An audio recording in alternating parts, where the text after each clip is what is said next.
Lila's eyes flickered white, then blue, then white again. Her limbs jerked once. Camille stepped closer, standing beneath the girl now. Blood-streaked hand held high. You don't belong to the root. You belong to yourself. But if you want to stay, you have to come back now. The drums faltered, just one beat. Then another, then silence. Lila dropped. Camille caught her mid-fall, stumbling backward, hitting the couch with a thud as the child collapsed into her arms. She was cold, damp, but breathing. Slowly, the spirals on her skin faded. Not entirely.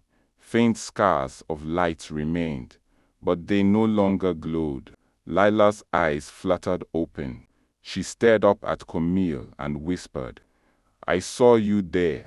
Camille brushed hair from her forehead. "We're in the spiral," Lila said. "But you weren't wearing the mask. Everyone else did, even Momo, but not you."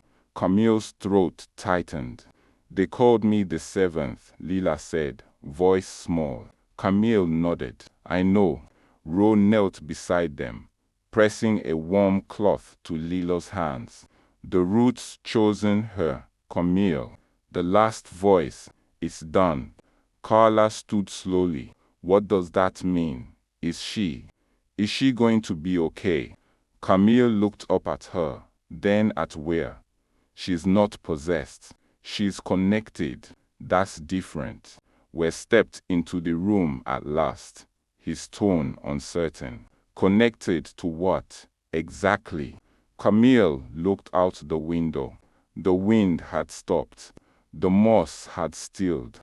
But somewhere deep beneath the swamp, she could feel the roots watching. "Memory," she said, "to everything this land remembers. Pain, yes, but also power." Ro handed her a small bundle of fresh sage. "She needs training, more than I can give." "She have it," Camille said. Lila sat up slowly. "They're still there, you know. Who? The others.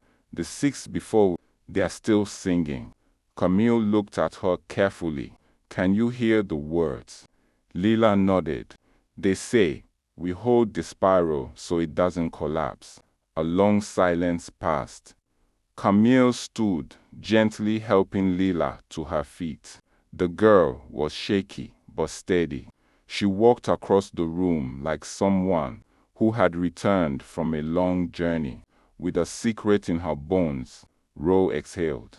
"Then the fifth root is bound." Camille turned to Ware. "You need to leave. You and Carla both. Tonight." He stiffened. "You think I can just walk away from this discovery? It's not a discovery. It's a debt. And you've already borrowed too much." He opened his mouth to argue, but stopped when Lila looked at him, her eyes glowing faintly again. "Just for a second, ... He backed down.